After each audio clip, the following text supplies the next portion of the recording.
Namaste Saraswati Devi Gauravani Pracharine Nirvishesha Shunyavadi Paschatya Deshatarine Vanchakalpatarubhyascha Kripa Sindhu Bhayevacha Patitanam Pavanebhyo Vaishnavibhyo Namo Namaha Jai Shri Krishna Chaitanya Prabhu Nityananda Shri Advaita Gadadhar Shri Vasadi Gaur Bhaktavinda Hare Krishna Krishna Krishna Hare Hare Hare Rama Rama Rama Hare Hare. So we welcome everyone to our study of Bhakti Vaibhava. We're beginning the third canto here this morning. This unit will cover the first 4 chapters in the third canto. So we'll be having, I think we have 8 meetings. Let me see. Yeah. Okay.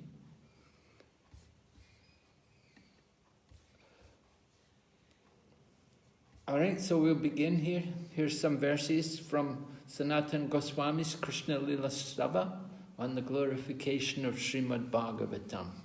Since we're studying Srimad Bhagavatam, it's nice to know how to glorify it. We can read it together. Everyone, you like to read together with me, please? Sarva Sastrad Piyusha Sarva Vaidika Satpala Sarva Siddhanta Ratnadya Sarva Lokaika Drikprada. O Srimad Bhagavatam, O nectar churned from the ocean of all scriptures, you are the most prominent transcendental fruit of the Vedas, enriched with the jewels of all-conclusive truth.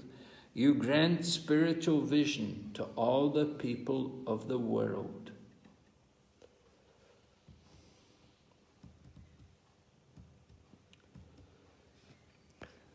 Sarva Bhagavata Prana Srimad Bhagavata Prabhu Kali Janto Ditaditya Shri Krishna Parivartita.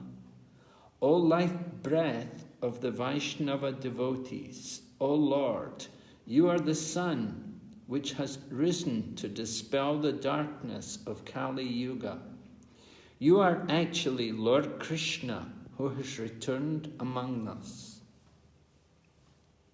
Paramananda Pataya Prema Varsha Aksharaya Te Sarvada Sarva Sevyaya Shri Krishnaya Namostate.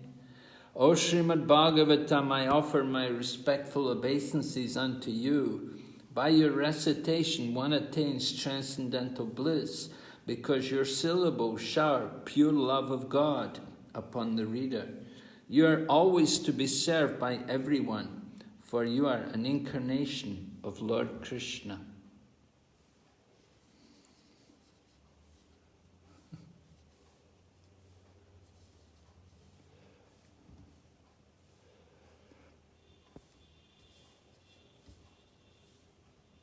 O Srimad Bhagavatam, O my only friend, O my companion, O my teacher, O my great wealth, O my deliverer, O my good fortune, O my bliss, I offer my respectful obeisances unto you.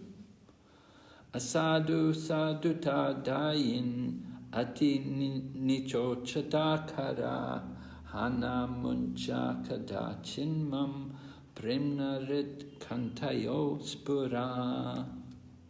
O Srimad Bhagavatam, O bestower of saintliness to the unsaintly, O uplifter of the most fallen, please don't ever leave me, accompanied by pure love of Krishna.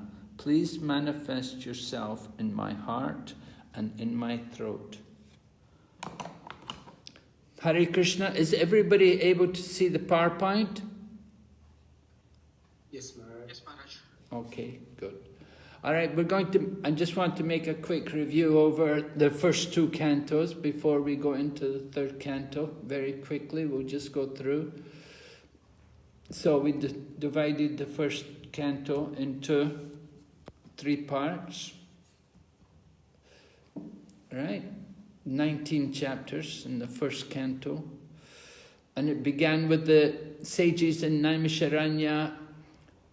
We heard about Sutta Goswami being questioned by the sages, Sonaka Rishi. They were describing, they had 6 questions in the first chapter there, and Sonaka was describing the qualifications of the speaker, like that. So the first 3 chapters, pretty much sutta to the sages. We heard Sutta Goswami reply to the questions of the sages in the second chapter. And the third chapter was Krishna's avatars. That was also part of their questions. They wanted to hear about Krishna's incarnations. And so went into chapter 4, 5, 6. We heard about Narada Muni and Vyasadeva, how the Bhagavatam came to be written. How Srila Vyasadeva was despondent after writing so many books, and Narada glorified it. Narada chastised him and told him he had not properly glorified devotional service. And then first canto then goes into the disappearance of different personalities. We hear about Ashwatthama and his firing the Brahmastra weapon, and Lord Krishna protecting Parikshit in the womb. And then we hear about the disappearance of, first of all, grandfather Bhishma, and then there's also the Pandavas, the annihilation of the Yadu dynasty, then the Pandavas retire, and after Lord Krishna also leaves the world, Pandavas retire to Himalayas.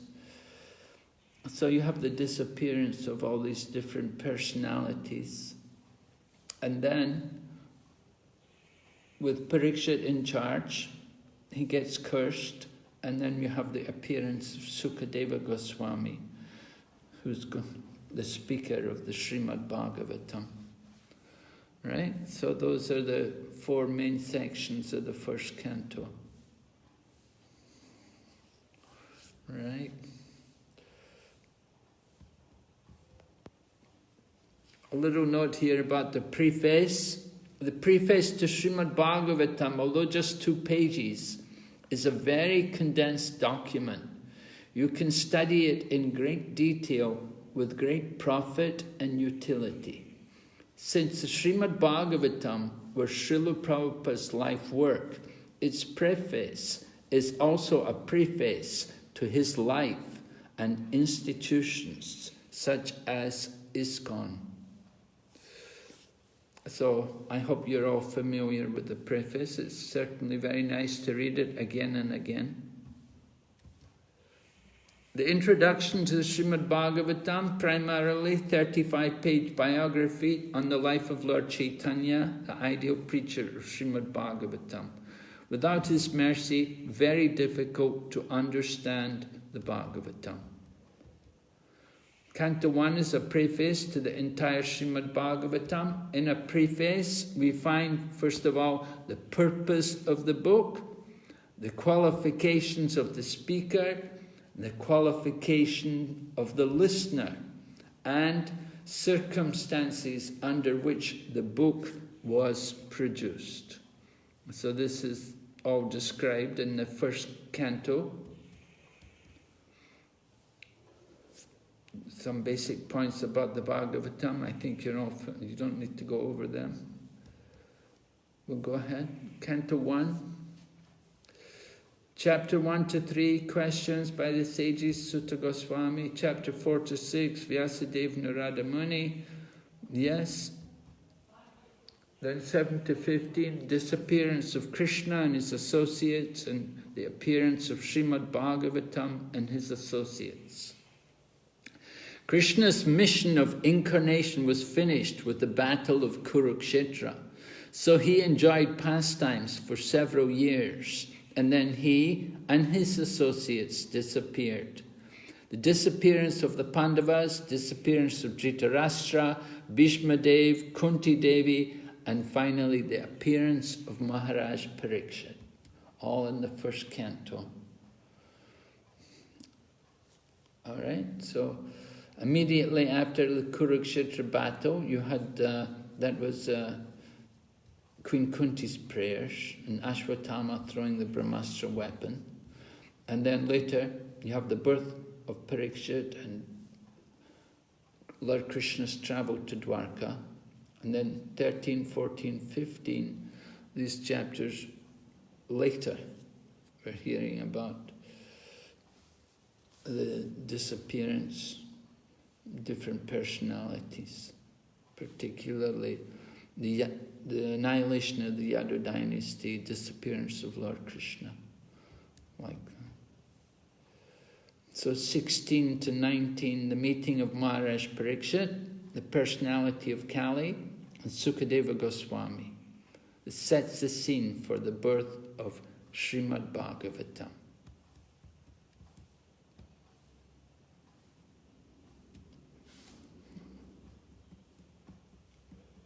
All right, so that's a breakdown of the first canto in summary. In the second canto, you got 10 chapters and 3 sections. You've got 3 different situations. You've got, first of all, Sukadeva Goswami. He'd appeared just at the end of the first canto, so he's replying to Parikshit Maharaj's questions. And then it goes into Lord Brahma, and how Lord Brahma was questioned by Narada, and how Lord Brahma replied to Narada Muni.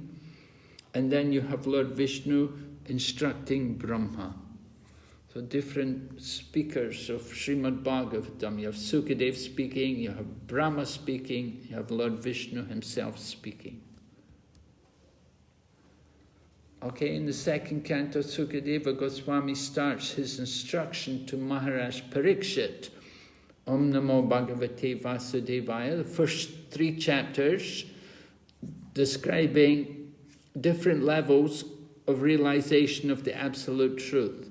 First chapter, you have the first step in God realization, your pantheism, and then second chapter, the Lord in the heart, which is mysticism, and then the third chapter we hear more about the process of devotional service and approaching the Supreme Lord.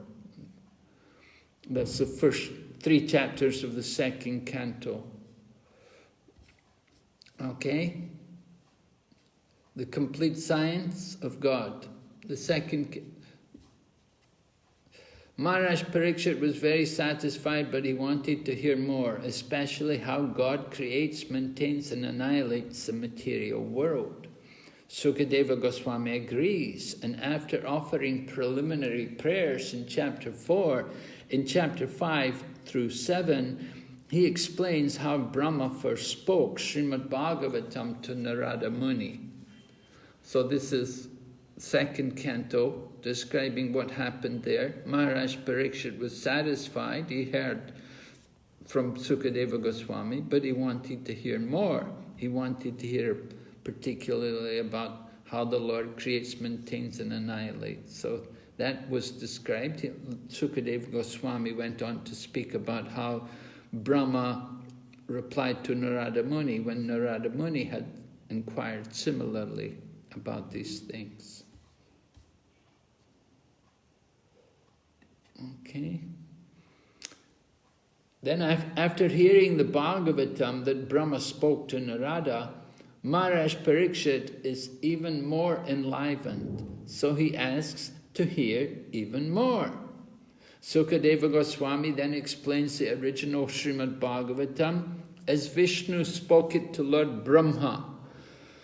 That comes at the end of the second canto, right? The canto ends with the sages asking about the meeting of Vidura and Maitreya. So that last section of the Srimad Bhagavatam, chapters 8, 9, 10, you have Sukadeva Goswami, well, it's Lord Vishnu actually. Lord Vishnu is speaking to Brahma, but being described by Sukadeva Goswami. And you get the Chatursloki, first of all. The Chatursloki is spoken. And then, after the Chatursloki, then the 10 topics of the Srimad Bhagavatam are given in the 10th chapter. You have the 10 topics, which are going to be all described in the Srimad Bhagavatam. 10 topics all come out from the 4 nutshell verses of the Srimad Bhagavatam, from the 4 verses of the Chatursloki. So the 10 topics are mentioned there in the 10th chapter. And then after discussion about the topics of the 10th canto, then at the end of the chapter, Sonaka Rishi said he wants to hear about the meeting between Vidura and Maitreya. And Srila Prabhupada comments that he said the sages there maybe had become tired of hearing about the creative potency. They wanted to hear something more transcendental. And so they inquired about the meeting between Vidura and Maitreya.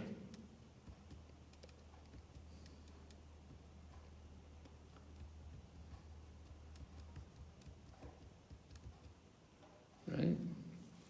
So there's the 3 sections of the 2nd canto. Right? And at the end of the 10th canto, they're asking, we want to hear about what happened when Vidura met with Maitreya.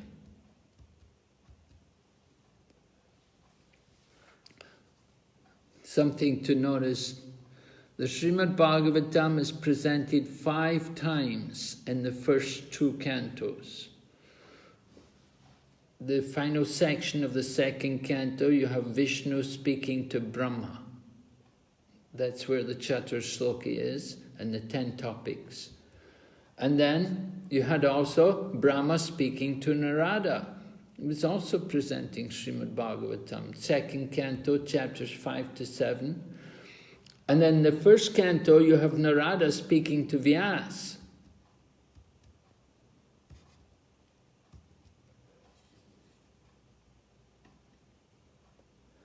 And then you have Vyas speaking to Sukadeva Goswami, right? But when Vyas spoke to Sukadeva Goswami, Sukadeva Goswami was in the womb, so it didn't actually happen. Sukadeva Goswami came out of the womb, he immediately left home.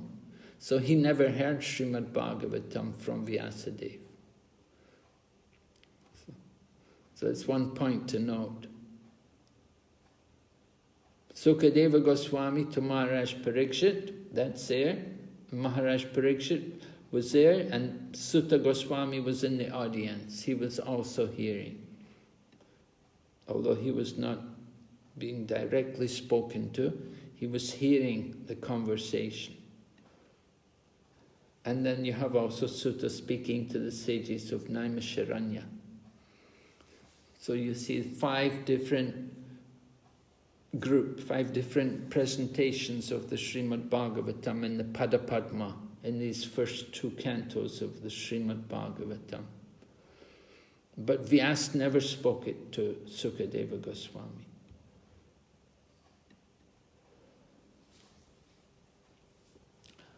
The great transcendentalists thus describe the activities of the Supreme Personality of Godhead.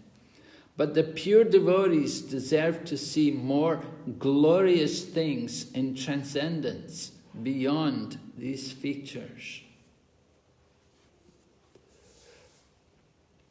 Certainly, just hearing about creation, it's all right, but we want to hear something more. So, at the end of the 2nd canto, this is chapter 10, texts 49 and 50.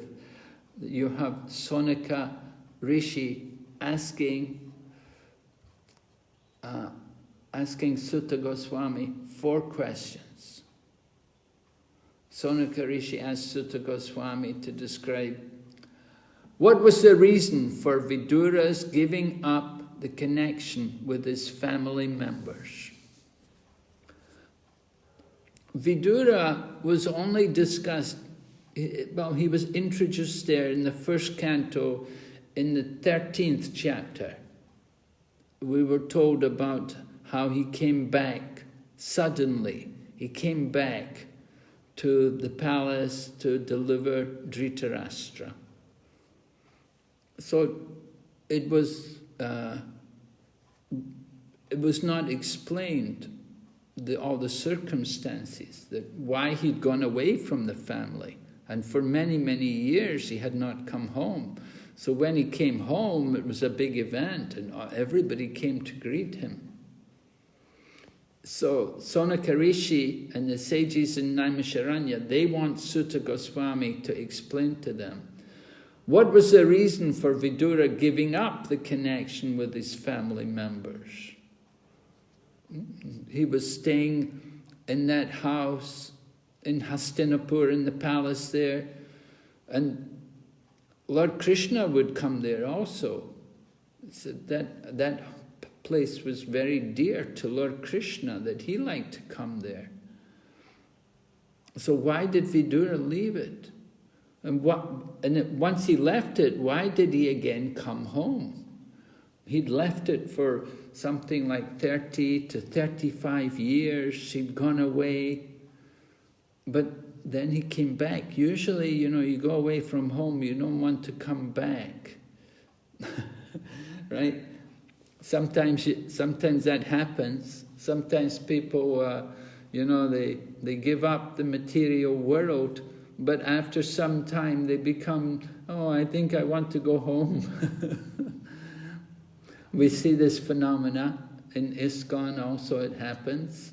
People give up the family members, but then after some time, somehow, the family, of course, they try their best to influence a person to come home. And sometimes people go home again. So why did Vidura come home? He was already enlightened, greatly enlightened. He didn't need to come home. Why did he do it? And what were the activities of Vidura while he was at the places of pilgrimage? So then Canto 3 begins with what topics were discussed between Vidura and Maitreya. So this is the connection between the second and the third canto. And this will be the topic of the third and the fourth canto. We'll hear about Vidura and Maitreya and all these different things, what happened. What did Vidura learn, and why he came home, and why he's coming back to give the family connection. All right, so the third chapter, the first chapter begins like this, with questions by Vidura. Vidura recommended Pandava's share be returned and Duryodhana expelled. These are the main points coming from the first section of the first chapter of the third canto. Let's go back to the text. We'll open the text and we'll see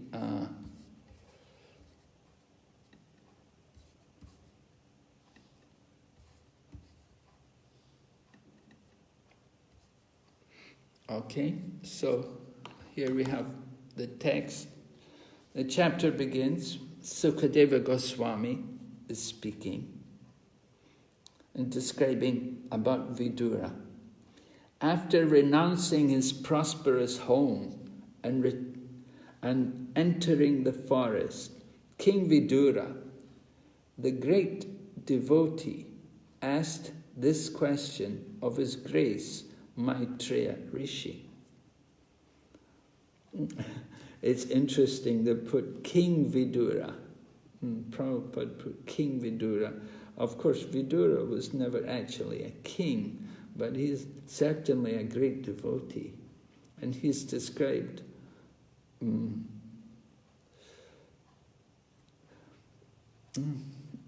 his grace, the great sage Maitreya, and then Maitreya Bhagavan Kila Shatra Vanam Pravishtena Tyakva Swagriham Ridimat. So Prabhupada, for some reason, put here King Vidura, the great devotee, asked this question of His Grace Maitreya.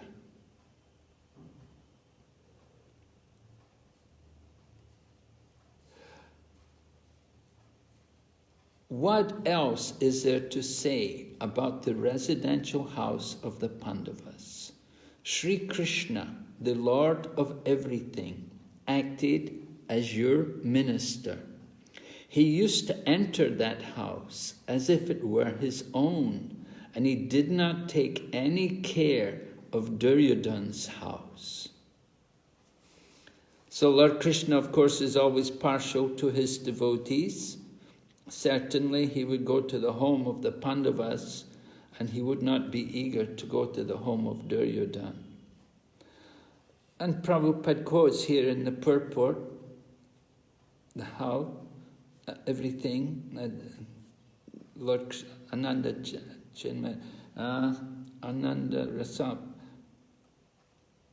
in the Brahma Samhita, Lord Krishna describes, Lord Brahma describes how everything connected with Lord Krishna is not different from Lord Krishna. Achintya Bed Abeda Tattva. So the Vrindavan Dham is not different from Lord Krishna. And similarly, this palace of the Pandavas is also intimately connected with Lord Krishna, because it's the home of his dear devotees. And Lord Krishna would go there, as stated here. He used to enter that house as if it were his own. So Lord Krishna had so much love for his devotees, the Pandavas, that he could go to their home and he could identify that home, just like his own home. Prabhupada said, it is mentioned here that the Lord identified the house with his own self. Thus the house of the Pandavas was as good as Vrindavan, and Vidura should not have given up that place of transcendental bliss.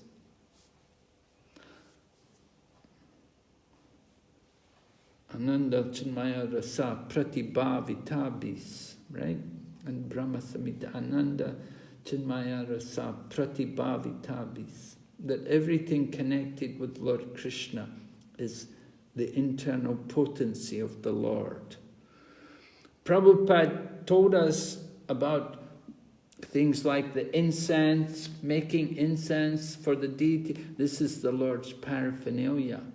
And the mridanga drum, the kartals, Prabhupada was so concerned, don't put them on the floor. You know, our tendency, we put the drum down, just place it on the floor. Prabhupada would get very upset if he saw the mridanga sitting on the floor. So this is Krishna's paraphernalia. You don't put it on the floor. And so like that, understanding everything in relation to Krishna to be of a spiritual nature, then we'll take proper care of it. So in the same way, the home of the Pandavas was also a very spiritual, very special place. So much so that Lord Krishna would go and live there, and he would think of it like his own place.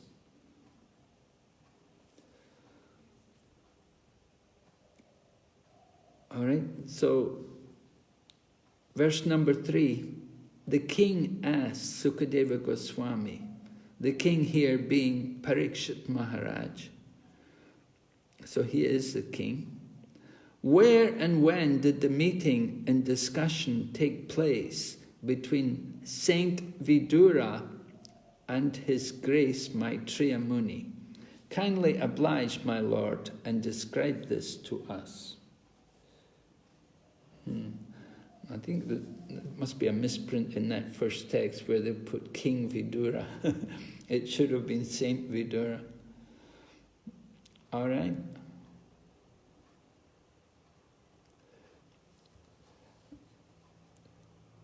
Purport. Exactly as Shonaka Rishi inquired of Sutta Goswami, and Sutta Goswami replied, so Srila Sukadeva Goswami replied to King Parikshit's inquiries.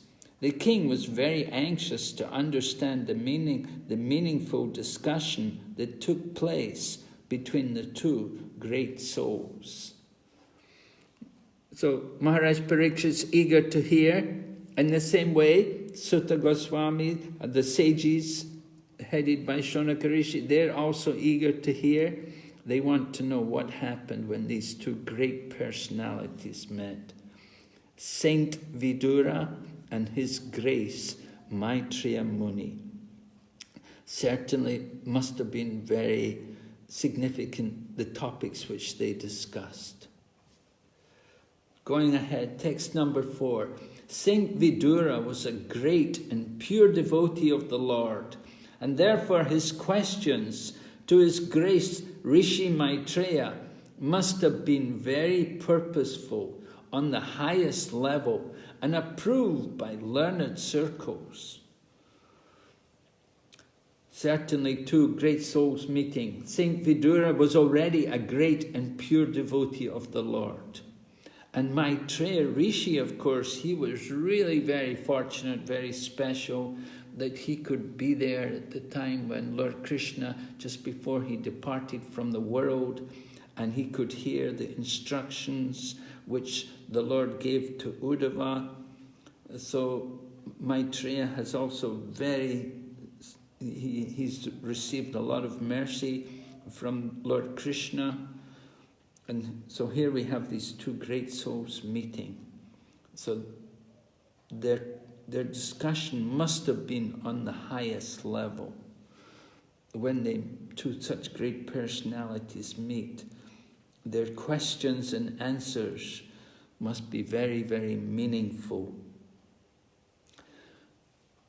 Prabhupada would be cautious about asking for questions. In the beginning of our movement, Prabhupada was taking questions. But after some time, he became disappointed with the standard of the questions. And he would just simply lecture. And he'd say, if any question, then you ask my disciples, they can answer you. Prabhupada often found the questions to be challenging. Now in the 4th chapter of the Bhagavad Gita, text number 34, we see Prabhupada's purport there is talking about how we should inquire, because that verse speaks about inquiring.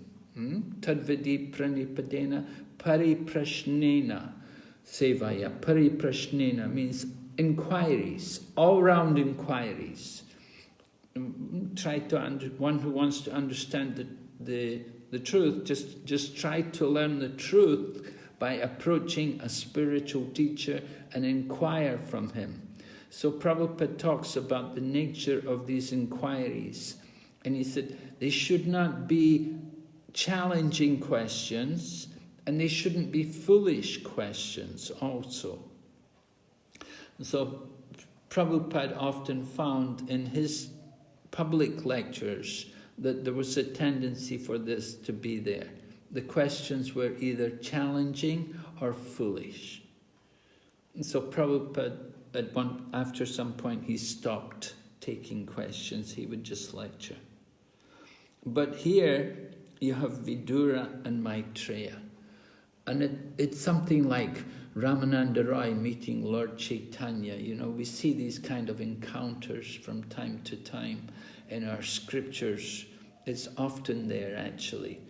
Our scriptures are full of the encounters between great souls and endeavoring transcendentalists, and how they inquire and how they get very deep, meaningful answers to their inquiries.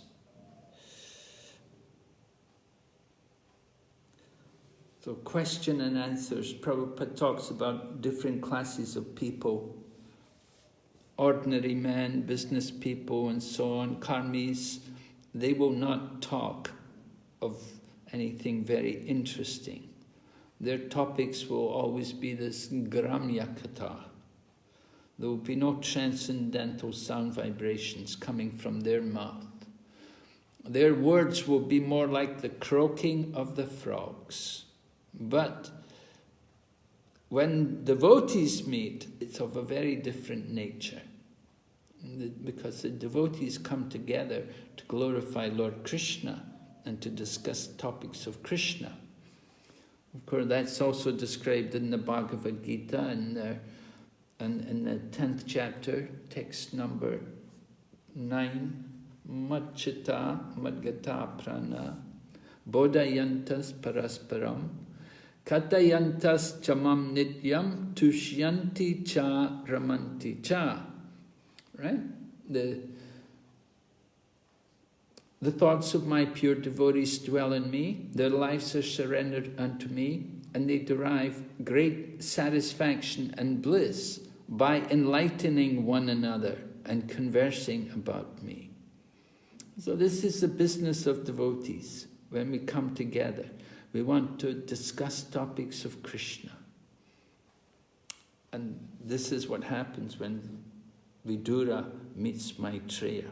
Certainly, they discuss things on the highest level.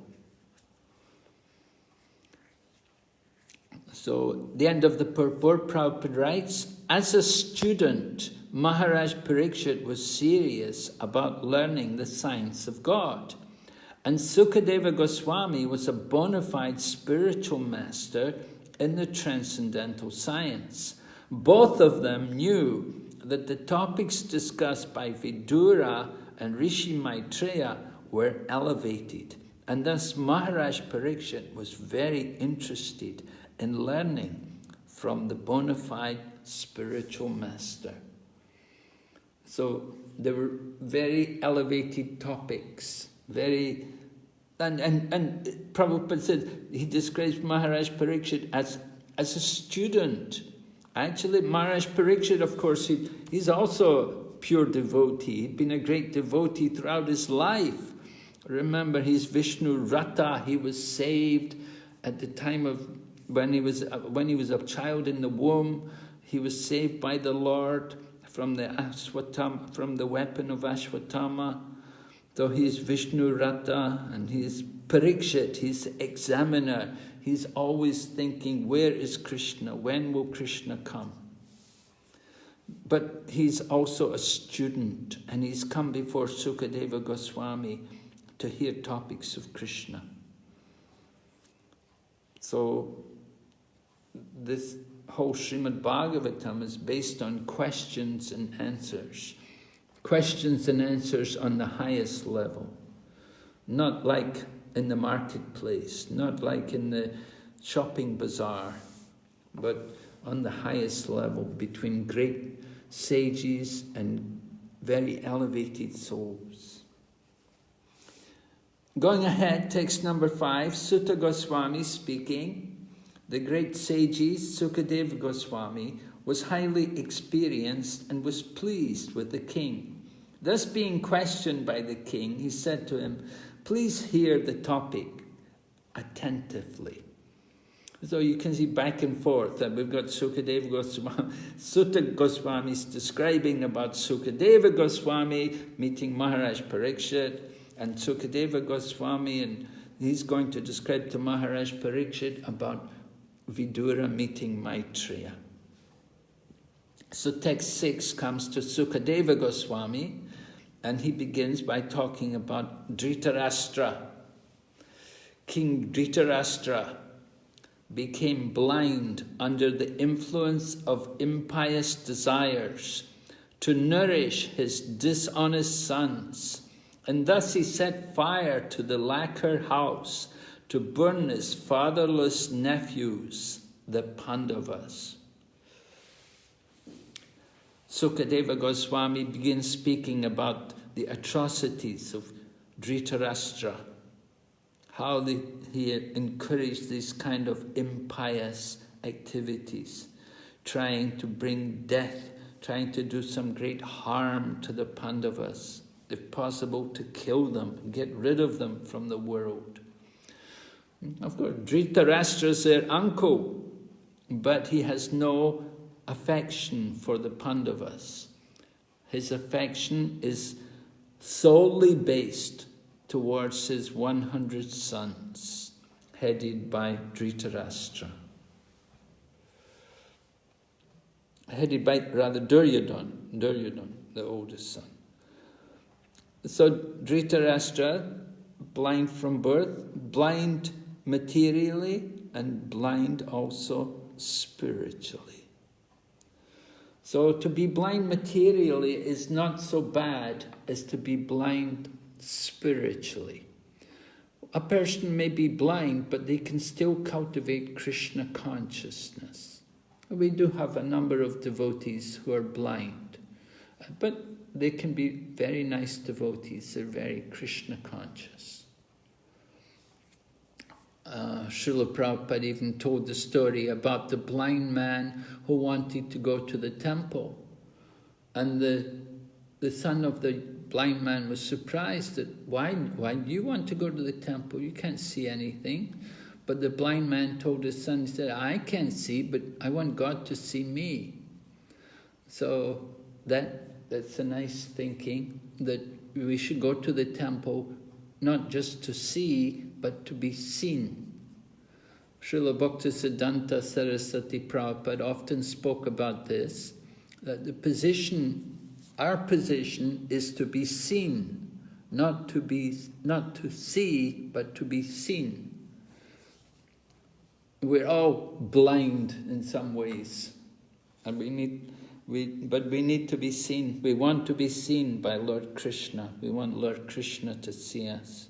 So we go to the temple, not just to look at God, but we want God to see us, that we've come there to see Him, and that we offer our prayers and respects to Him. So Sukadeva Goswami speaks about how Dhritarashtra tried to burn the Pandavas, have them burned to death. And in this way he failed at that attempt. And then Sukadeva Goswami continues describing other activities which happened in the palace of the Kauravas, other offences which Dhritarashtra committed. Text number 7 describes, the king did not forbid his son Dushasan's abominable action of grabbing the hair of Draupadi, the wife of the godly King Yudhisthira, even though her tears washed the red dust on her breast. So this was also a great atrocity and a great offense against a great devotee. Mother Draupadi, of course, is a very great devotee, and she's the wife of Maharaj Yudhisthira. She's the wife of the Pandavas. And Dhritarashtra was duty bound to give some protection to the women in his palace, but he allowed his son Dushasan to grab her by the hair. So very offensive, and this is, of course, this led to the battle of Kurukshetra and the destruction of all the Kauravas. And Dhritarashtra is also involved because he was the king. He should not have allowed it, but he did not say anything. Text number 8. Yudhisthira, who was born without any enemy, was unfairly defeated in gambling. But because he had taken the vow of truthfulness, he went off to the forest. When he came back in due course and begged the return of his rightful share of the kingdom, he was refused by Dhritarashtra, who was overwhelmed by illusion. So the Pandavas were forced into gambling, a dice match.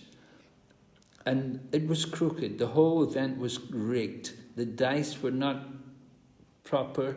They were the dice were such that the Pandavas could never win. So they lost everything.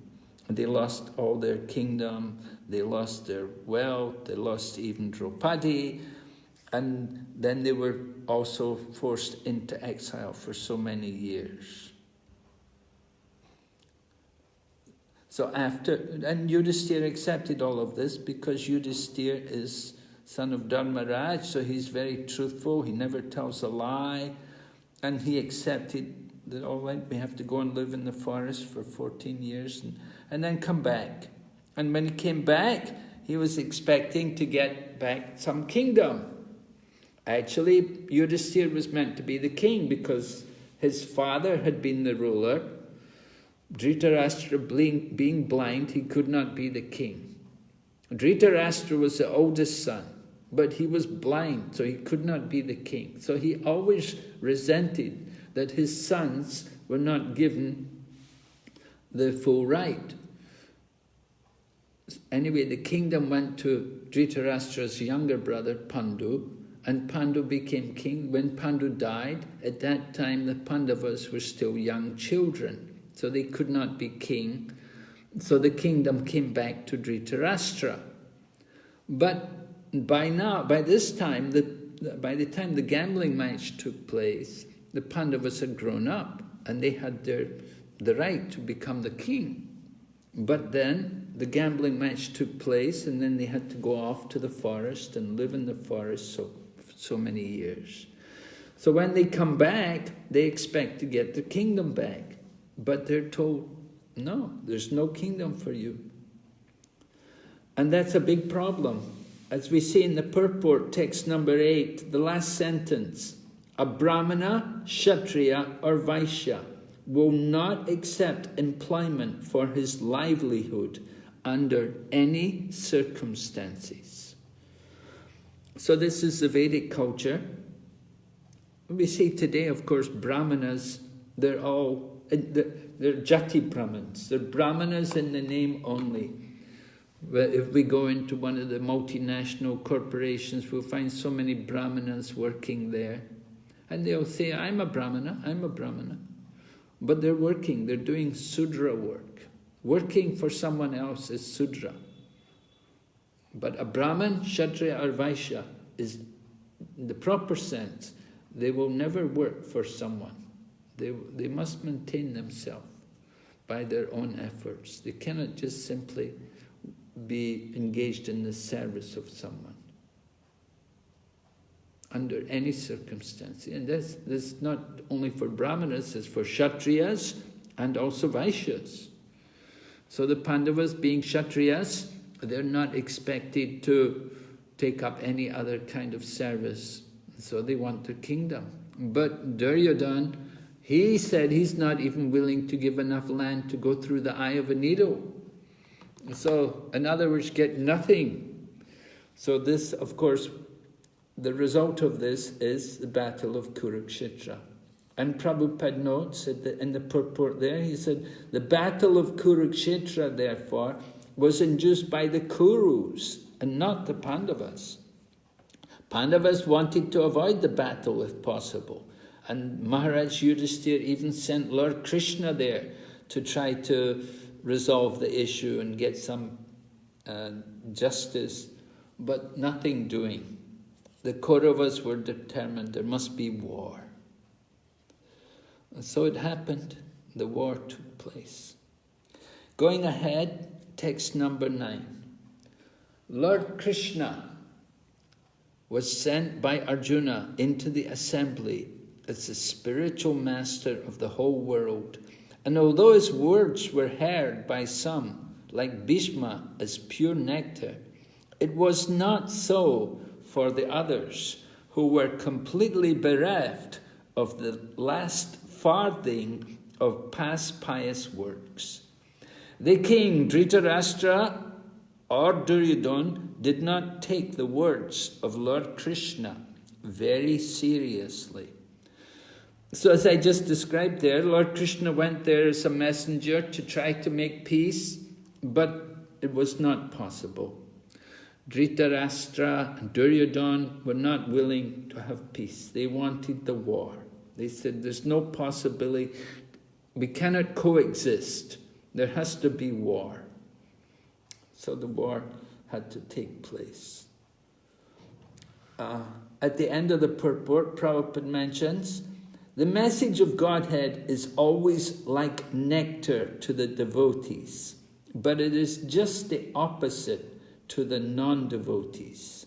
Sugar candy is always sweet to a healthy man, but it tastes very bitter to persons suffering from jaundice. So we see Dhritarashtra, Duryodhana, they're the people with the jaundice. They have jaundice of material life, and therefore they cannot taste the nectar of Lord Krishna's words.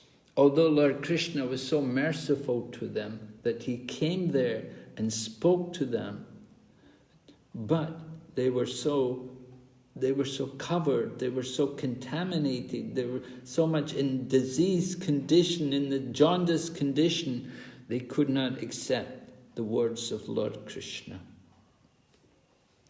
So even Lord Krishna may be present before us. It doesn't mean everyone will just surrender, become a devotee. It doesn't happen. Going ahead, text 10. When Vidura was invited by his elder brother Dhritarashtra for consultation, he entered the house and gave instructions, which were exactly to the point. His advice is well known, and instructions by Vidura are approved by expert ministers of state. So Vidura was living there. This is before he's gone off, before he went off on pilgrimage, of course. He was actually like a prime minister to King Dhritarashtra. And King Dhritarashtra would often ask him for his opinion. What do you think of what should we do in this situation? Because Dhritarashtra's the king and Dhritarashtra's blind, so he very much depended on Vidura. And Vidura they're actually brothers, remember. They're both born of the semen of Vyasadeva, but in the wombs of different women. So Vidura was consulted by Dhritarashtra. And this is an important point. This is actually coming up to the exile of Vidura. Vidura is going to leave home after this. But Dhritarashtra wanted to know, what did Vidura think? He values Vidura's judgment. So Vidura is described here, text number 11. What does he think? And Vidura's opinion is very strong and is very much against the son of Dhritarashtra, Duryodhana. We will see. And Vidura is very upset with the way in which they have dealt with the Pandavas. Vidura always had affection for the Pandavas.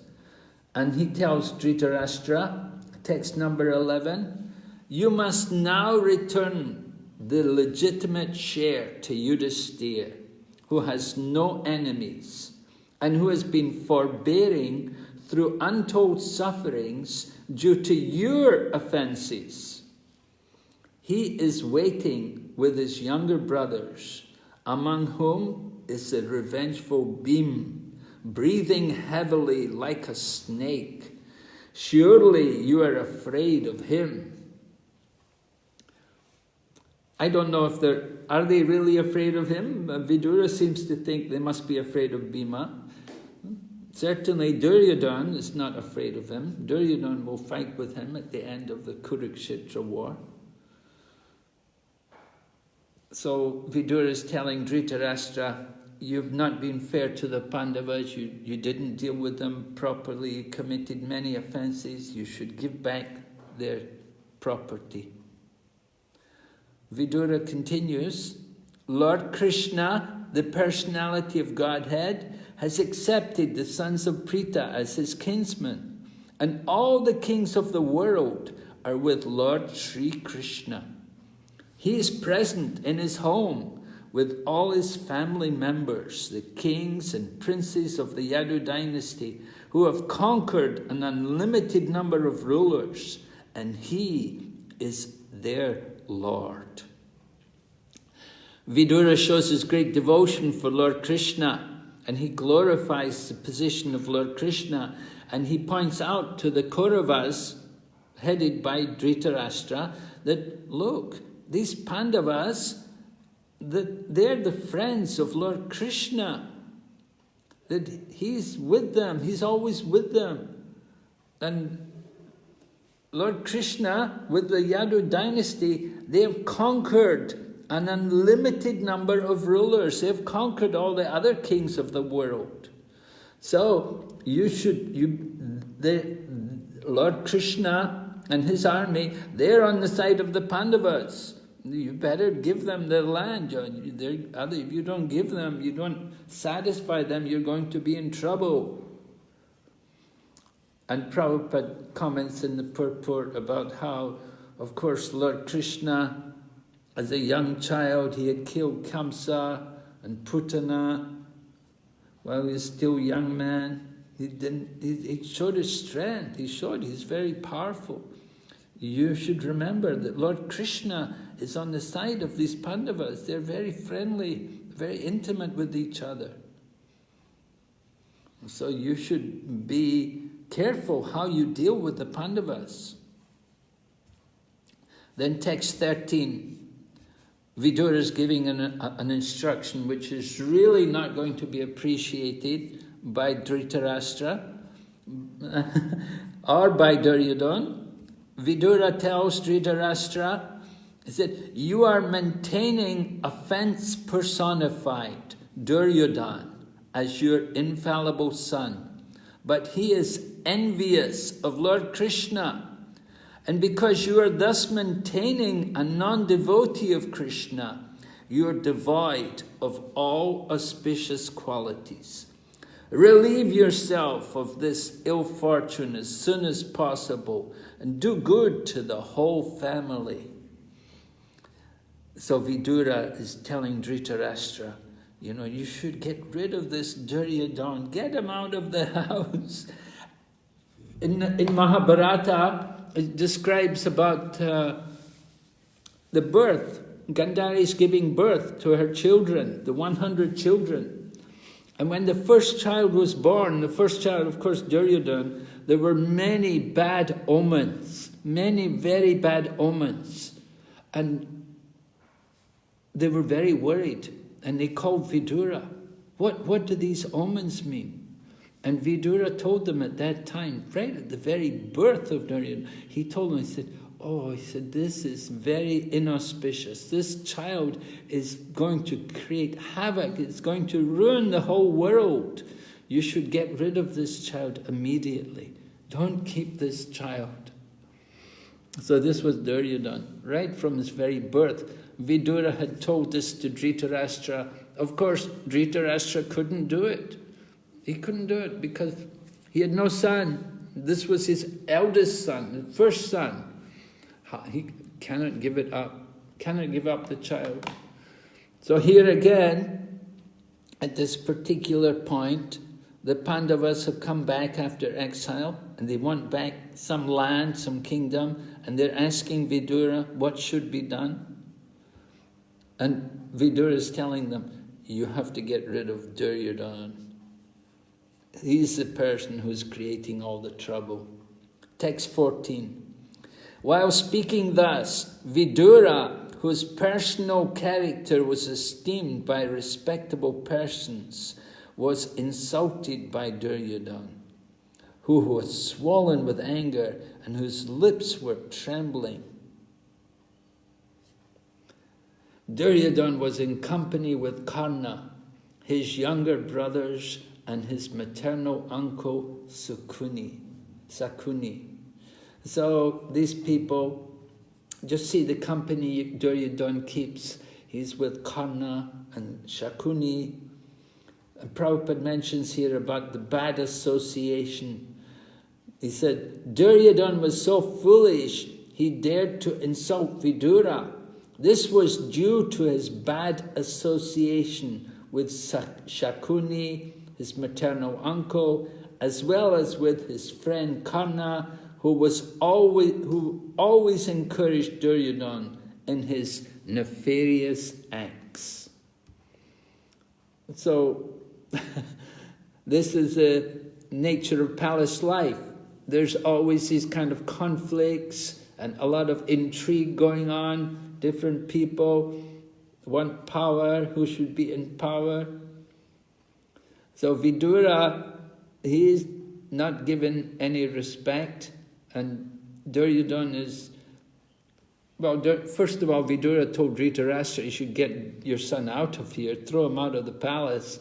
But Duryodhana comes and he says, we should get Vidura out of here, throw him out of the palace.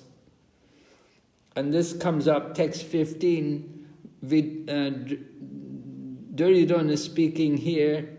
Who asked him to come here? This son of a kept mistress. He is so crooked that he spies in the interests of the enemy against those on whose support he has grown up. Toss him out of the palace immediately. Leave him with only his breath. This is Duryodhana, and this is how he wants to deal with Vidura. Vidura is a saintly person, and he's the intimate, he's the brother of his father, but Duryodhana, listen how he abuses him. He criticizes his birth. He's the son of a kept mistress. And then he criticizes his character. He said he's so crooked that he spies in the interests of the enemy. So you can see the demonic mentality. You know, we're encouraged to see everybody equally, but Duryodhana is talking about who's the enemy. And who are the enemies? Of course, he's talking about the Pandavas. So Duryodhana doesn't like the fact that Vidura is so partial to the Pandavas. And he wants him to be beaten and tossed out. So text 16 describes how Vidura responds. Thus being pierced by arrows through his ears and afflicted to the core of his heart, Vidura placed his bow on the door and quit his brother's palace. He was not sorry, for he considered the acts of the external energy to be supreme. This is a very nice way to view these kind of reverses which come in life. Of course, we all have reverses in life, and we have to learn from scriptures how to deal with these reverses. Here we see, in this case, how Vidura dealt with what happened in his palace. He'd been working in the palace. He was like the prime minister, giving a lot of help and advice there, and he was being criticized, very strongly, very badly criticized, and there was even a tendency, Duryodhana wants Vidura to be beaten, to be caned and thrown out. So Vidura thinks, well, why should I wait for that to happen? Let me get out of the house now. So he immediately decides to leave the palace, and he understands it to be the acts of the Supreme, the external energy of the Supreme. There are two aspects actually here. There's the external energy and there's also the internal energy. We want to understand this properly. Yeah, it's mentioned here in the purport, when you read through the purport, the effects of the material, the effect of the reversals which take place. It can be seen as an act of the external energy, but it can also be seen as an act of the internal energy, that we can take it for our own benefit. And Vidura did like that. It's mentioned in the purport here, at the end of the purport here, Thus he left the palace before Duryodhana could act. Maya, the supreme energy of the Lord, acted here both internally and externally.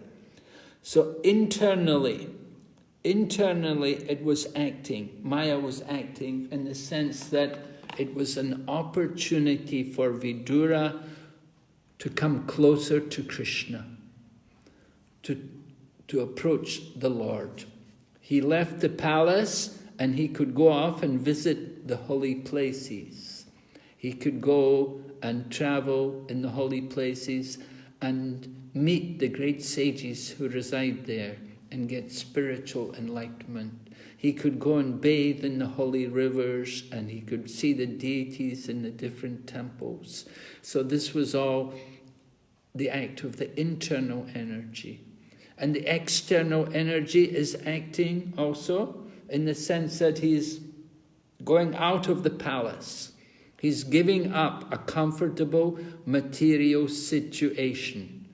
He's giving up a position and respect which was there. He had some respect, but he sees the attack, the criticism of Duryodhana, that this is the arrangement of the Supreme Lord. Krishna arranges these different situations for us, and we can take it for our spiritual advantage, and we can take it for our material, we could say our material put us in some material difficulties. We want to understand this, how in many cases, many great acharyas, they're all affected by these kind of situations. We see the effect of the Supreme acting on many great devotees. Prabhupada himself described how Krishna took away his business, right? There's that famous verse in the Srimad Bhagavatam. Krishna says, when I am very merciful to someone, I take everything away from them. Then in that helpless condition, then they surrender unto me. So Prabhupada saw that in his own life. Srila Prabhupada saw how Krishna took away his business, took away his money, and took away his money, then his family members no longer respected him. When you don't have any money, then no one will respect you, right? The family members didn't respect him anymore, and even his wife was not nice, and his books disappeared. So there were many different things happened at home, and Prabhupada understood it was time to leave home. There was a very nice devotee, member of ISKCON, maybe you met him, I don't know. His name was Mahavishnu Goswami. He was an elderly Gujarati gentleman who came to Krishna consciousness. In quite old age, he came to Krishna consciousness. So he became a sannyasi and spiritual master also. So he said about his own family life, because he'd been in family life, he had family, children and so on. He said, it's better to leave home before they tell you to go. He said, if you wait at home, one day they will tell you, that one day they will say to you, why don't you go? So you don't want that to happen. It's better you go before they tell you to go. So Vidura did like that. Vidura got out before they told him to go. You know, probably they were going to beat him and throw him out anyway. So he thought, let me go, just get out, go. And it was a blessing for Vidura. It was a great blessing. It was not a problem. Although it seemed like a problem, externally, the external energy, it appears difficult. But by the grace of the internal potency, it's a blessing. It's a chance to make spiritual advancement, to purify our consciousness and to come closer to Krishna. So we can see the example here of the external energy acting. And we see it in the lives of many great devotees, how Krishna arranges these kind of difficulties. Maybe those of you who are listening, you can think of some examples. Did you ever have any examples in your own life like this, where you saw the external energy and the internal energy acting together at the same time? I know in my own life it certainly happened. It certainly happened. I was working in a job. I had a job, I was working, I'd graduated from university, I was working for a while. And then something happened. There was an arrangement that the company I was working in, there was to be a big change. And I'd already started visiting the temple in London at the time. And I was really, really enjoying going to the temple. I really liked it. And the devotee there in the temple was telling me, you should give up your job. Actually, I was staying in the temple and going to work. And the devotee was telling me, he said, you should give up your job and just become full-time devotee. And so, I just started the job. Only a few months. I'd just come out of college, and not even 1 year I was working. And the devotee was telling me, give up your job, just become full-time devotee. And I was not sure if I could do it or not. But then it happened. There was a change in the company, a big change. And I thought, this is the opportunity. I thought, this is the chance I've been waiting for. I think Krishna has arranged this for me, just so that I can resign, give up the job, and become full-time devotee. And that's what happened. And I'm still a devotee, somehow. I'm still a devotee. It's more than 50 years now. So I think that was definitely Krishna's arrangement. So I saw it in my own life. I don't know, any of you have an experience like this? Or you can think of some example from the scriptures where you see the supreme energy of Krishna acting both internally and externally.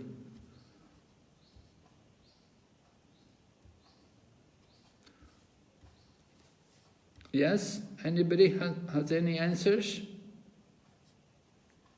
I think one of them has picked up the... Yeah, Prabhu, go ahead.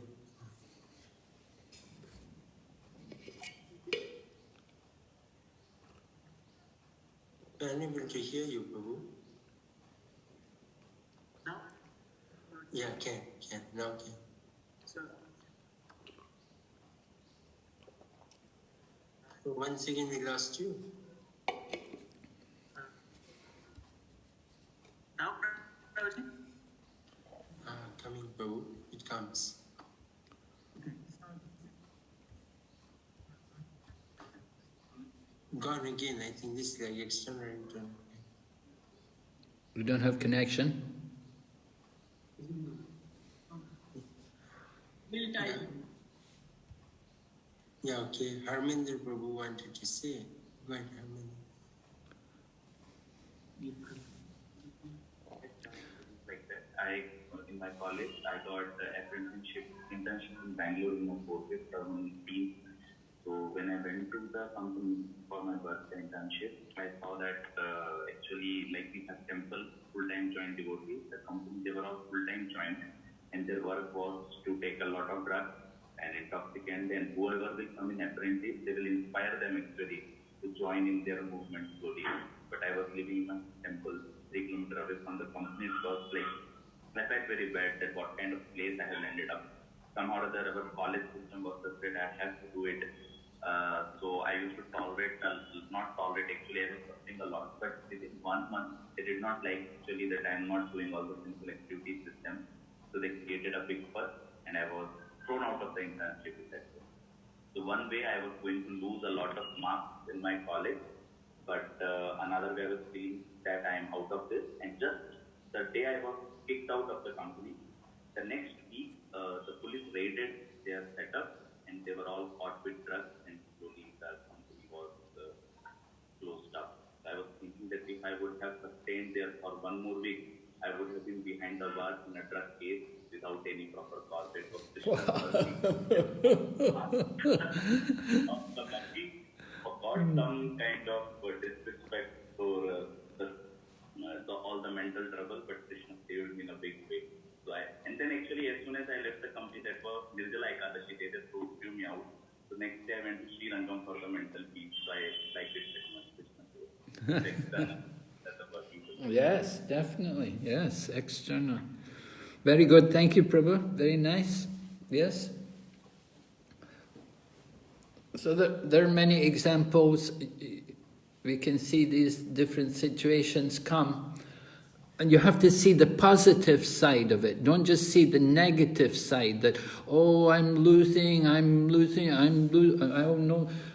won't have a job, or I'm out of the home, or my girlfriend has left me, or something like this. You know? We should think this is a blessing from Krishna. And we have to see the positive side of everything in life, that it's an opportunity to come to Krishna. So Maya acts both internally and externally. Externally can take away the material things, the things which we think are important to us in the material world. And internally, it's an opportunity for us to come closer to Krishna, to purify ourselves, and to save us from a lot of entanglement in material life. So Vidura saw this very nicely. So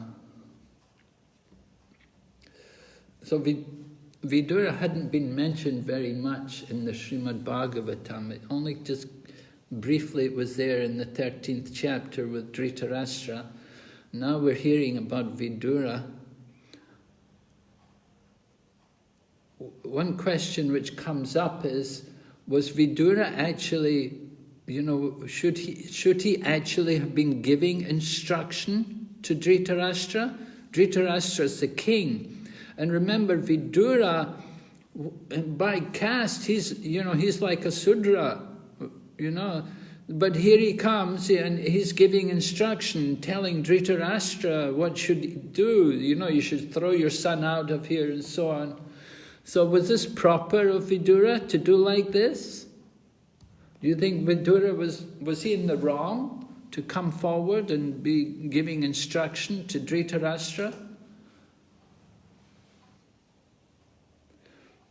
Anybody like to comment on this? Maharaj, Dhritarashtra always consulted Vidura because Vidura was extremely wise and he was giving the right kind of instruction. So in that case, Vidura was not wrong in providing whatever consultation was needed. Yeah, but Vidura is a Sudra, right? He's low birth. So, and then usually, we won't take instruction from somebody with a low birth. Somebody should have been a Brahmana. You usually have a council of Brahmanas there to guide. In the palace, you would think there would be Brahmanas around. And Vidura is coming, giving instruction, telling him. Maharaj, if I may ask something that, so Vidura is also from like you mentioned, from the semen of Vyasadeva. So it becomes like he was, of course, I do not know how we reach out to that because she is so do we take the caste from the mother or do we consider that from the father? And nevertheless, also he was Vaishnava, so Vaishnava is also bigger than a Brahmana kind of thing. Can we think of that? Yeah, well, certainly it's true. Yeah, he's like the brother. In one way, they're like brothers because they're both from the semen of Vyasadeva. So there is some brotherly relationship. But still, it came up that Duryodhana told him, you're born, Duryodhana criticized his birth, right? Telling him that who are you to come and tell us what to do? And,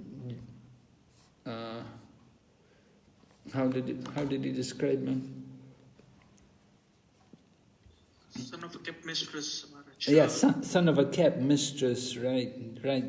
He was just son of a Dasi Putra, right? She was one of the ladies there in the palace, one of the servants.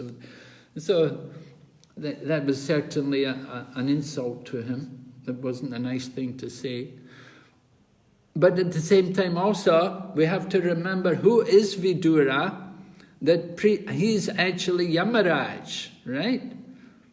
That Yamaraj has come as Vidura. And certainly to take birth into the family of the Kauravas, to be, even though he's a son of a Dasiputra, but still to be born there into that family situation, it indicates something very special. And he's born of the semen of Vyasadeva, although it's in the womb of the Dasiputra, and then also from his previous birth, who is he? That he is actually Yamaraj. And Yamaraj is also Dharmaraj. He knows everything. So certainly he is well qualified to give instruction. And as you said, he is like a Brahmana.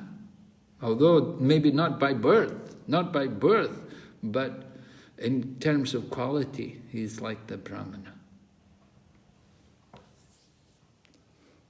So we cannot overlook the judgment of Vidura. But to Duryodhana and to Dhritarashtra, they cannot appreciate the words. They cannot understand. They cannot accept what he has to say.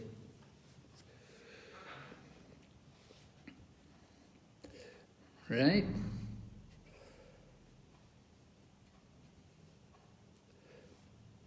So, the chapter goes on. We will hear how Vidura takes the advantage to go and visit the holy places. And there are many holy places. Prabhupada says all over the planet there are many holy places. And go to see the beautiful forms of the Lord in the different temples. And most important, to go to hear from the devotees, the very special people who live in the holy places, which is the real purpose in going to the holy place. We don't just go to the holy place to take a bath, although certainly it's very good also to take a bath, but the real purpose is to bathe in the nectar coming from the mouth of the saintly devotees. We want to hear that, to take advantage of that nectar.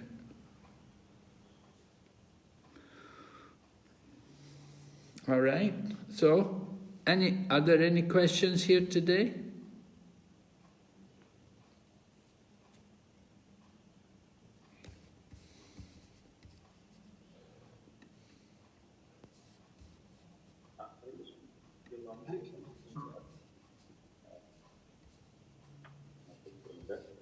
Maharaj, I wanted to ask you that Srila Prabhupada used to entertain questions at the beginning of the movement, but later on he was not satisfied with the quality of the question. He found it to be very challenging. So like this Srila Prabhupada finds with the devotees, but even with the new people, Srila Prabhupada used to ignore answering the question. Because only we hear many times Srila Prabhupada saying that in any other movement do we see people answering the questions, but there are every important class we take the questions and satisfy all those who are asking. So that's my... Your voice is not clear, Prabhu. I'm sorry, it's breaking a lot. You were asking about Prabhupada taking questions, and after some time he didn't take questions, and what is it you want to know? Maharaj, I wanted to know that you said that Srila Prabhupada used to take questions in the beginning of the movement, but later on he found that questions are challenging. That's why Srila Prabhupada used to tell that you can ask my disciples. So I want wanted to ask Maharaj, first thing is, was Srila Prabhupada finding the challenging questions or low quality questions from the devotees, or even for the newcomers, Srila Prabhupada would avoid answering? And second thing is, we hear many times Srila Prabhupada and many senior devotees saying that in our movement, the specialty is we answer the questions in the end of the class. No other movement do that generally, or the spiritual tradition. But so I was a little bit confused that then Srila Prabhupada is not answering in the end of the that I wanted to understand, Srila Maharaj. Well, we have to understand in a public forum that to hear challenging questions, it's not always a very pleasant thing. And it simply creates a lot of doubts in the mind of people. You know, for example, some Christian will come to the program, and then they will stand up and say, why you chant the name of this person? You should chant the name of Lord Jesus Christ. And they will say, Jesus died for your sins, you should surrender. Like, they will talk about Jesus. They don't come to hear, and they don't come to inquire on the subject matter which is being spoken, but they come to preach their own sermon. They come to preach their own philosophy. So that's that kind of challenging situation. It's not very pleasant. If people come to the class, they come and sit in the lecture and listen to Prabhupada give a talk, and then some Christian stands up and starts saying something, you know, Prabhupada didn't like that very much. I was there one time in London. One Christian stood up and started talking, shouting at Prabhupada like that. So Prabhupada turned to his sannyasi disciple, and he told his sannyasi disciple, you answer his question. And so the sannyasi stood up and answered the question. So the point is, people ask questions, the questions should be relevant. They should be relevant and they should be of interest to the audience. But if it's just some challenging, just something like that, you know, some other philosophy, they come to present their own philosophy, they come to speak, they don't come to hear. And so Prabhupada didn't want to waste, he didn't want to give opportunity to these people. And it's also not very good for them to criticize Prabhupada and to attack Prabhupada. It's not good for them. Just like one time, the devotees went to a program, and Prabhupada told the devotee with him, he said, ask the man to buy a set of books. He should buy a set of our books. So the devotee he stood up and he spoke about the books, and he asked the man to purchase the set of books. And the man said, no, I already have so many books. He didn't want to get the books. So then the devotee asked Prabhupada, he said, Prabhupada, did I say something wrong? Was it not good? And Prabhupada said, no, he said, you spoke very nice. He said, it was okay. And so the devotee said to Prabhupada, he said, Prabhupada, you should have asked him to buy the books. But Prabhupada said, well, if I had have asked him to buy the books and he didn't buy them, then it would not be very good for him. It would have been harmful for him, because if he refused me. And so that's another point, you know, that if they stand up and criticize something, say something bad about Srila Prabhupada, it's very bad for them. So Prabhupada came to do good for people, to do good. Just like Lord Chaitanya, he had to take sannyas because his students were going to attack him, they were going to beat him. Lord Chaitanya came to deliver them, and they were going to come and beat him. So he understood, I had to take sannyas. Then they will offer proper respect. So Prabhupada was cautious about how to benefit people. He wanted to give them mercy, not to deprive them of mercy. And if they stood up and just criticized Prabhupada and said something bad, you know, they'd ask Prabhupada, why you're sitting on a big seat? They would say things like that. Why you're sitting on a big seat? We're all sitting on the floor. And Prabhupada would say, are you envious? And some other times then they're asked, why you have to have a ring on your finger? Why you wear a ring on your finger? These kind of stupid questions, you see, the challenging questions which are not very nice, which don't make a nice atmosphere. And so that's one reason why Prabhupada stopped taking questions. In public audiences. You understand, Prabhu? Yes, Prabhu. Yes, Maharaj. Thank you very much, Maharaj. Maharaj, we have a question on the chat. I think Vijay Prabhu's mic is not good. Can I just read it for you? Please. Can every act of material energy acting in the life of the person be considered as the act of the Yoga Maya at every instance? Since it is the way of perceiving the energy from the level of consciousness in our life. Hare Krishna Maharaj, your servant Vijay. Yes, generally we consider all the actions to be Yoga Maya, the acts of the energy, material energy, it's Yoga Maya. Yoga Maya can act in two ways. We give the example, just like electricity. Electricity can be used to heat, and electricity can be used to cool. So, the same way Maya can act to cover up Krishna, and Maya can also act to reveal Krishna. There's the Yoga Maya and there's the Mahamaya. It's actually all Yoga Maya, but Yoga Maya you can also consider it the effect of the Yoga Maya to be like Mahamaya. And Krishna says in the Bhagavad Gita, Naham prakrisha sarvatma yoga maya samavrita. I am never manifest to the foolish and the unintelligent. For them I am covered by my eternal creative potency, Yoga Maya. So that Yoga Maya, Krishna said, I'm never manifest. They said, that's Yoga Maya. But that same Yoga Maya manifests Krishna. So the Yoga Maya can act in both ways. It can cover up Krishna, it can reveal Krishna. But we may refer to the particular effect, this is Mahamaya, forgetfulness of Krishna, going away from Krishna, or seeing Krishna as an ordinary person. That we would think of that as Mahamaya. Mahamaya is just a part of Yoga Maya. It's the effect of the Yoga Maya.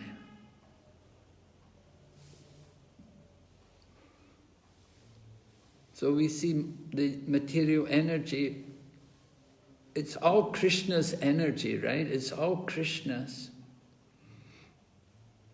The material energy is working under the direction of, we say, Mother Durga. But Mother Durga, she moves like a shadow under the control of the Supreme Lord. So ultimately, it's all Krishna's arrangement. And the devotee sees Krishna's arrangement, that, this is Krishna's mercy.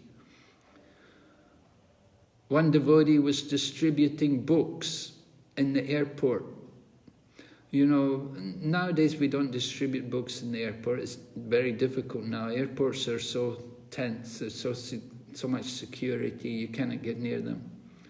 But in the past, one devotee was distributing books there. And so he offered a book to one man, and the man, his response was he just turned and punched him in the face.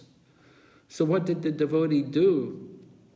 You know, he could have fought with the man. He was not a weak devotee, he was not a puny devotee, he was a powerfully built devotee. When the man hit him in the face, what did the devotee do? He said, "Thank you, Krishna."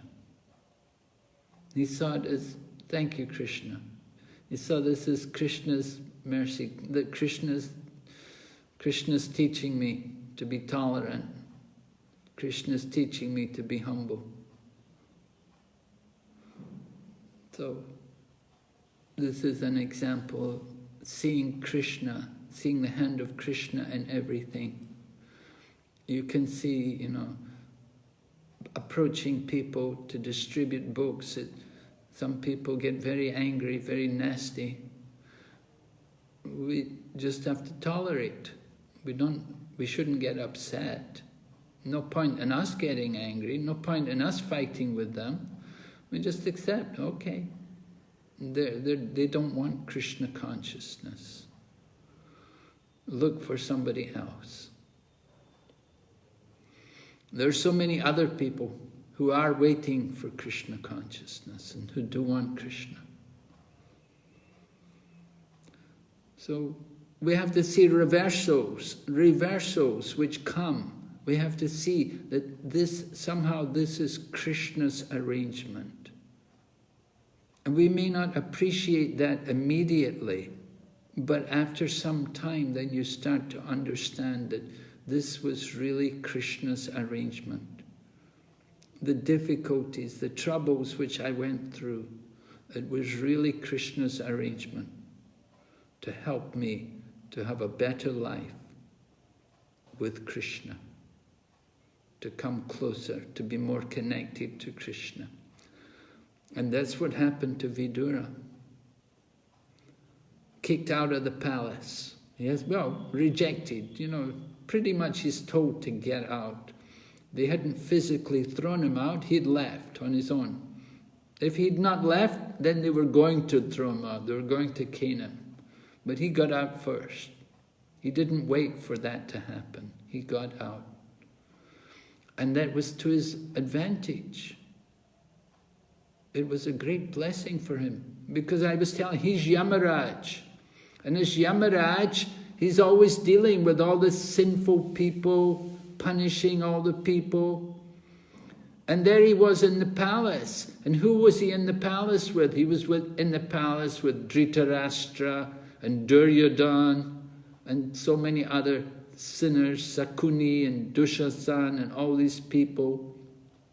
So he got away from their bad association. He got away from all that bad association. And he was able to go and visit the holy places.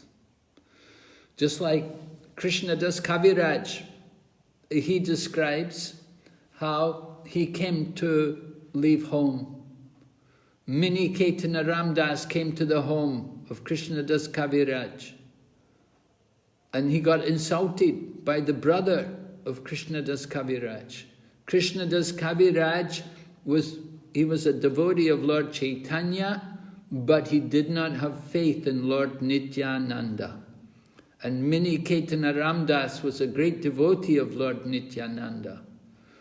So there was some tension there, there was some bad dealings, and it ended up Mini Caitanya Ramdas broke his flute and he left and disappointed.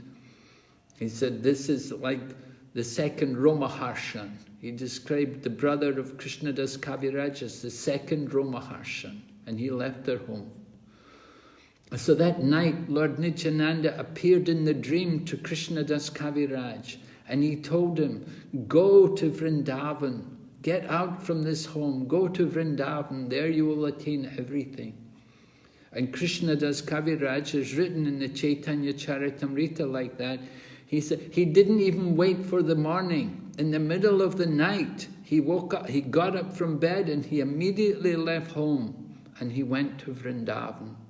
And he got the shelter of Rupa and Sanatan and Raghunath.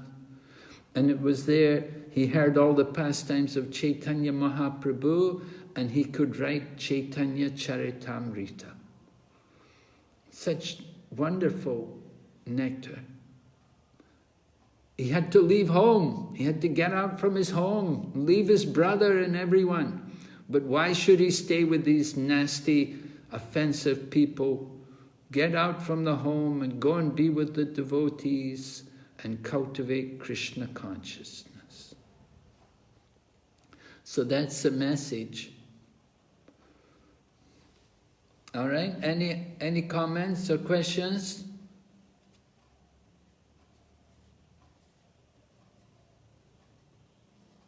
Okay, so then I'll meet you on Friday. Thank you, Maharaj. Thank you, Maharaj.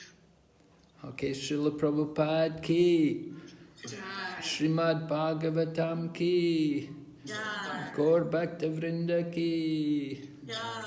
Hare Krishna. Hare